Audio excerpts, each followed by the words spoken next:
Bueno, en este momento, en este tiempo en el cual queremos compartir algo impresionante, algo que realmente Dios ha puesto en el corazón, y es hablar de reconciliando con Dios. A veces cuando entendemos que tenemos que hacer determinadas situaciones o determinadas eh, necesidades que uno tiene de acercarse a Dios, entonces uno debe entender de que hay una necesidad de que sin Dios no podemos hacer nada. Entonces cuando hablamos de reconciliarme con Dios, empecé a buscar el significado de lo que implicaba reconciliarme con Dios. Y la reconciliación es el restablecimiento de la concordia y la amistad entre dos o más partes enemistadas, algo que se rompió, algo que está roto. Por lo tanto, si estaba roto, había un conflicto. Y es un mecanismo de buscar una solución a esos conflictos. También encontré dos conceptos que me pareció muy interesante: acción y efecto de oír, una breve o ligera confesión. Y cuando uno hace esa pequeña descarga de esos sentimientos que vienen a la cabeza y que están en el corazón constantemente haciendo mal. También otro concepto que he visto es acción y efecto de bendecir un lugar sagrado por haber sido violado.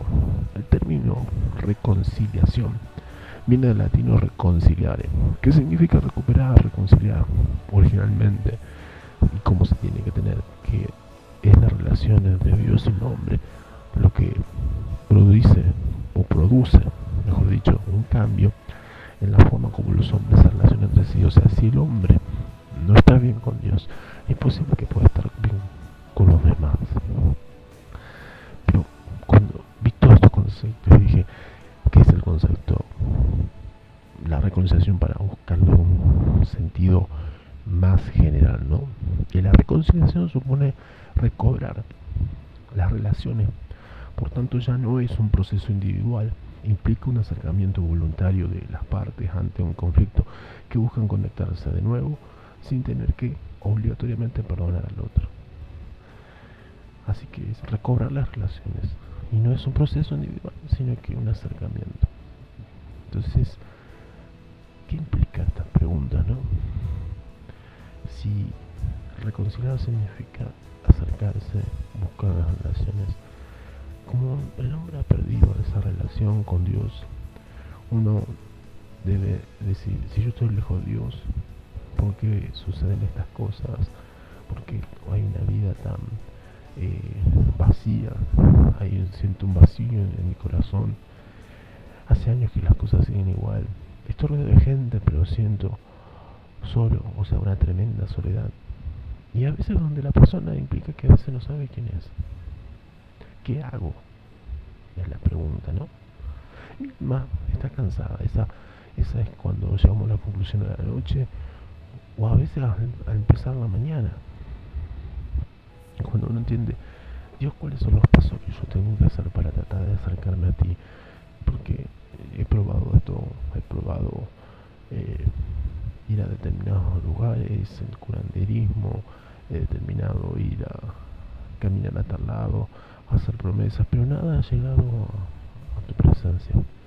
Entonces uno dice: ¿cuál es el primer paso que Dios me exige a mí, como varón, como mujer, como joven, hacer? Y en Hechos, en el libro de Hechos, capítulo 3, versículo 19, dice la palabra: así que arrepentíos y convertíos, para que sean borrados vuestros pecados, para que venga la presencia del Señor tiempo de refrigerio. Así que arrepentíos y convertíos, para que sean borrados vuestros pecados, para que venga de la presencia del Señor tiempo de refrigerio. Está hablando claramente que habla de un arrepentimiento, habla de arrancar cosas que no son agradables al Señor, que son pesadas, que son como cargas, que son como una mochila que viene de hace años encima de tus lomos. Significa eso: tomar la decisión de decir: hasta aquí llegué. Entonces, cuando hablamos de arrepentimiento, ¿qué implica el arrepentimiento? Primero, el arrepentimiento significa cambio de mente, un cambio de propósito, de actitud, un cambio de mente, porque a veces nosotros pensamos las cosas de una manera que otros no las piensan, Y estamos tan cegados y tan cerrados en nuestras opiniones que decimos que es de tal manera, a pesar de que la situación o la realidad es otra. Tenemos un proceso de pensamiento muy cerrado, muy obtuso, muy necio, muy soberbio. Y eso implica que nosotros tengamos que ver otras miradas, otras perspectivas. Y cuando hablamos también de propósito, significa de girar, ¿no? De girar un 180 grados y a veces hasta 360 grados para poder decir, este camino me está llevando a la perdición, este camino me está estancando, me está dañando, me está haciendo mal. Y la actitud implica también un comportamiento, ¿no? Nosotros no podemos decir, sí, me arrepiento, pero resulta que mi conducta sigue siendo desagradable o sigue siendo violenta, tímida quizás. Hay distintas maneras como una persona manifiesta la conducta. Y cuando hablamos de arrepentimiento, en Mateo 21, capítulo 21, versículo 28 al 31 dice, Mateo 21, versículo 28 al 31 dice, ¿pero qué os parece? Un hombre tenía 2 hijos, y acercándose al primero le dijo, hijo, ve hoy a trabajar en mi viña. Respondiendo él dijo, no quiero, pero después arrepentido fue. Y acercándose al otro le dijo de la misma manera. Y le respondió, él dijo, sí señor, voy. Y no fue. ¿Cuál de los dos hizo la voluntad de su padre? Dijeron ellos, el primero. Jesús le dijo, de cierto os digo, que los publicanos y las rameras van delante de vosotros al reino de Dios. Entonces, no, va mirando estas situaciones de 2 hijos, ¿no? El primero dijo que no lo iba a hacer. Pero después arrepentido fue. Hubo un cambio de actitud, un cambio de pensamiento, un cambio de decisión, porque tomó la decisión de ir, a pesar de que en la primera instancia dijo que no. Y el otro dijo que sí, que iba a ir, pero no fue. Y cuando preguntaron cuál es el que hizo la voluntad, y le dijeron a Jesús al primero, el que había dicho que no, pero después tomó la decisión de arrepentirse, de reflexionar, de llamarse la conciencia de lo que estaba haciendo y así quién estaba haciendo. Entonces cuando dice Jesús, de cierto os digo que los publicanos y las rameras van delante de vosotros al reino de Dios, implica de que lo más necio, lo más soberbio del mundo puede ir al arrepentimiento verdadero y podrá encontrar un reino de luz, un reino en el cual implica vivir una vida, un estilo de oración en santidad, y no como un religioso, un fariseo, o como que alguien quiere cumplir algo, pero sin arrancar absolutamente nada en su corazón y en su mente. Entonces cuando uno dice, ¿qué es lo que impide al hombre llevar el arrepentimiento? Y lo que impide al hombre sobre todas las cosas es el orgullo de la vida. O sea, estamos hablando de que la persona no toma la decisión porque su estilo de vida es muy fuerte. Es decir, hay muchas personas que yo he conocido que es lo más importante tener sus autos, tener sus noches de casino, sus noches de lujuria, que antes tomar la decisión de tener unos de arrepentimiento y acercarse a Dios, a pesar de que conocía o que quería conocer, pero había cosas que no podía renunciar. También otro de los impedimentos para tener el orgullo de la vida es la arrogancia, el hecho de ser autosuficiente. Yo puedo todo, yo sé todo, todo lo que tengo es por lo que yo hice, por lo que yo hago, nadie me ayudó, y me baso principalmente en mis fuerzas, en mi posición, en mi estatus.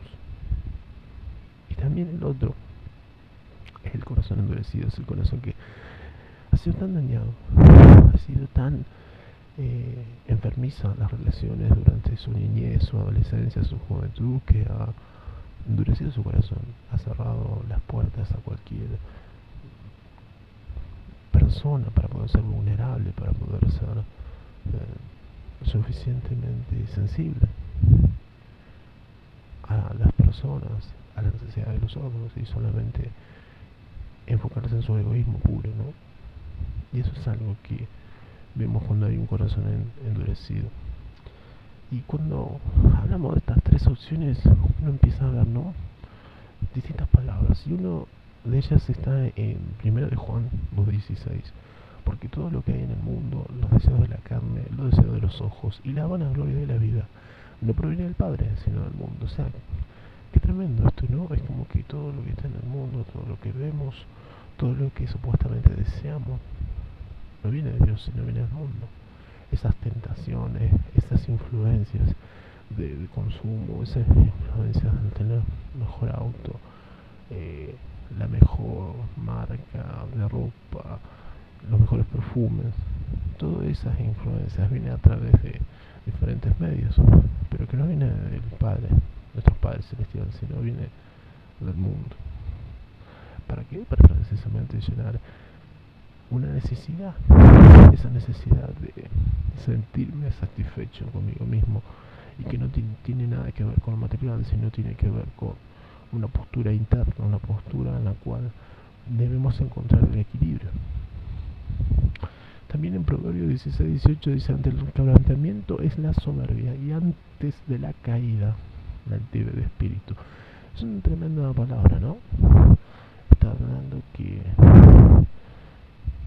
cuando la persona es totalmente egoísta, es totalmente cerrada, realmente puede darse de que tiene que llegar al abismo, como quien dice, para poder tomar una decisión sobre lo que va a hacer sobre su vida. Muchas personas tienen de todo, saben de todo, pero cuando no tienen a Dios llegan a un punto en el cual no saben hacia dónde disparar. Y cuando se presenta ese quebrantamiento es porque hubo soberbia.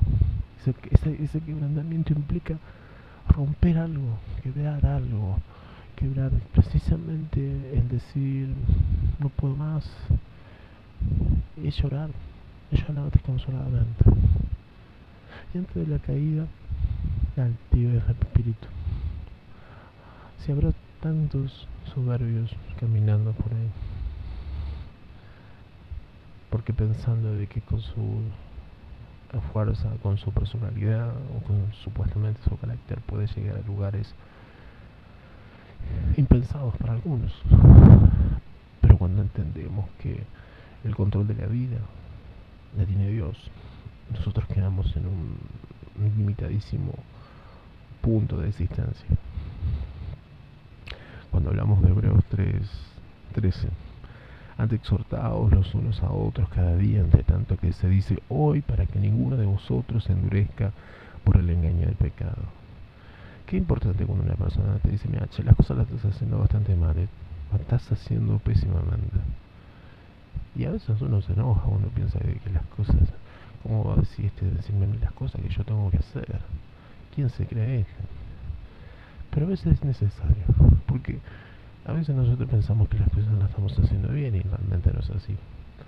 Y más cuando pensamos que nuestra conducta es ejemplar o pretende ser ejemplar, y resulta que nos engañamos a nosotros mismos y tomamos actitudes totalmente contrarias a la voluntad de Dios. Estamos totalmente ajenos. A veces uno piensa que el hecho de decir una mala palabra o una oración fuera de contexto no implicaría un gran pecado, pero sí lo es, porque estamos de alguna manera manchando lo que Dios nos quiere dar a nosotros, y principalmente si estamos fuera, cuando hay personas que no hablan del Señor y nosotros sí, y no hacemos caso. También es precisamente porque el diablo y nuestra carnalidad están muy presentes ahí, y es algo que debemos tener en cuenta, de que debemos cambiar. Y cambiar significa tomar decisiones. Cuando hablamos de tomar decisiones y ir a un verdadero arrepentimiento, implica el primer paso. Y el primer paso es un cambio de opinión del pecado. Es cuando reconozco mis errores y doy cuenta de lo que hacía no le agrada al Señor.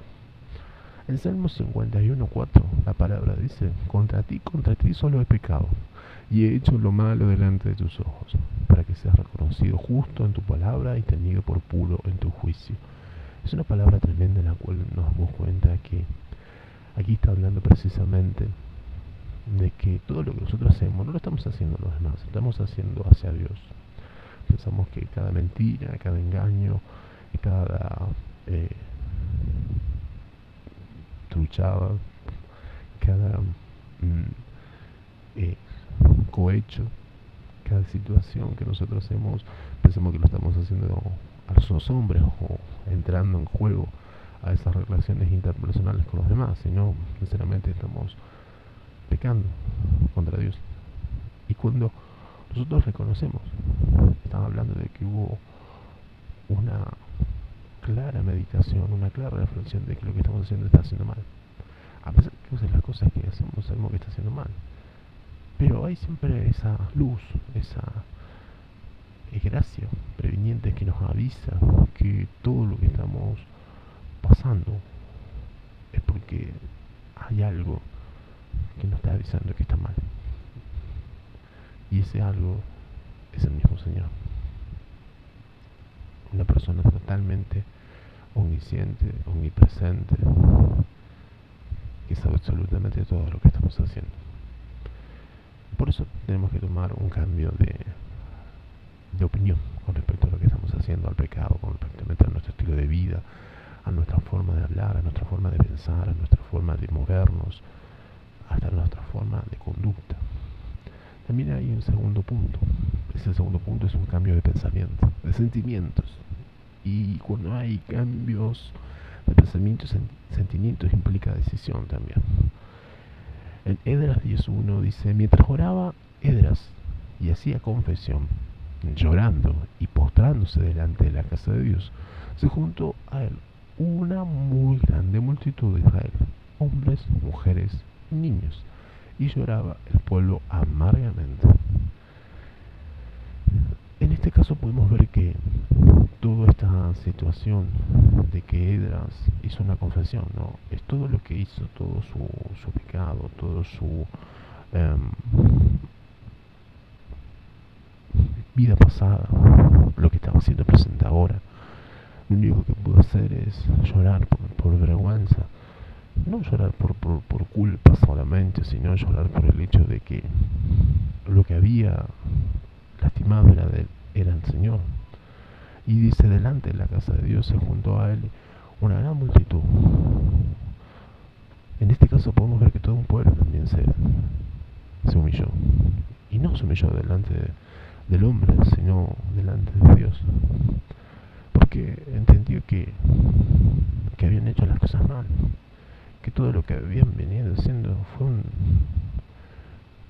un desastre. Provocaron un desastre. Y a veces nosotros pensamos que nosotros no somos responsables de lo que pasa en nuestra vida, y todo lo contrario, nosotros somos responsables.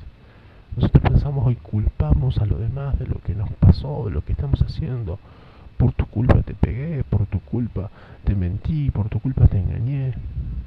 Vos me haces hacer así de esta manera, porque vos no me tenés paciencia, porque vos no me amás, por eso yo soy así. Esas son culpas que no me hago responsable de mi vida. Y es tremendo eso. Estoy totalmente errado, equivocado. Pero cuando yo tomo la decisión de decir: yo dependo de Dios, y vení a hacerme, Dios, lo que vos quieras, porque si me tenés que hacer un corazón nuevo, hazlo, porque no sirvo. Toma la decisión de hacerlo. Quizás vos estés ahí en esta mañana, en esta noche, en esta misma madrugada, quizás.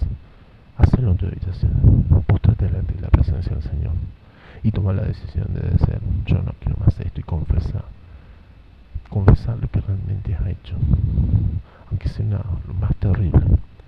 Pero eso, si no lo confesas, te va a tener atado, te va a tener perturbando día y noche, hasta que no rompas con tu orgullo, hasta que no rompas con presencia y te humillas delante de la presencia del Señor. Anímate, no te calles. El diablo quiere que te calles. El diablo quiere que no digas nada de lo que hiciste. Por más pecado oculto, nadie podrá, excepto Dios. Excepto Dios, date la libertad. Cuando también hablamos de cambio de actitud, hablamos de Colosenses 1:3, en el cual nos lo ha librado de la potestad de las tinieblas y no trasladar al reino de su amado Hijo, en quien tenemos redención por su sangre y perdón de pecados. Eso es algo que también vamos a estar hablando en la próxima edición, pero nosotros estamos en la oscuridad. Cuando estamos en la oscuridad significa que no vemos lo que hacemos. Somos ciegos, somos inconscientes de alguna manera de lo que estamos haciendo, porque lo hacemos y no entendemos por qué lo hacemos. Nuestra conducta implica de que hay algo que en nuestra niñez, en nuestra adolescencia, en nuestra juventud hicieron algo que me impide de alguna manera actuar de la forma que yo quisiera hacerlo, pero hay algo que mi conducta no lo llega a hacer. Entonces, cuando yo tomo esos 3 pasos importantes de ver el pecado como algo ofensivo a Dios, de que mis pensamientos son pensamientos que han venido del mismo diablo, porque si no somos hijos de Dios, somos hijos de la ira.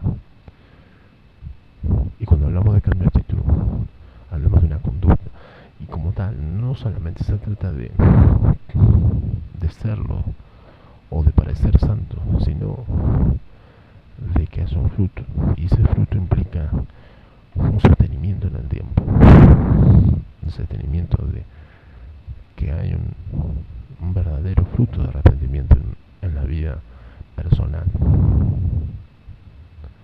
y que tenemos que buscar que todo lo que nosotros estamos haciendo lo estamos haciendo para agradar al Señor. Cuando hablamos de un arrepentimiento bíblico, primero tenemos que hablar de el primero, el intelectual. Y cuando reconozco que por medio de la palabra que no estuve haciendo las cosas bien delante del Señor, es como retomando un poquito lo que veníamos diciendo atrás. En Romanos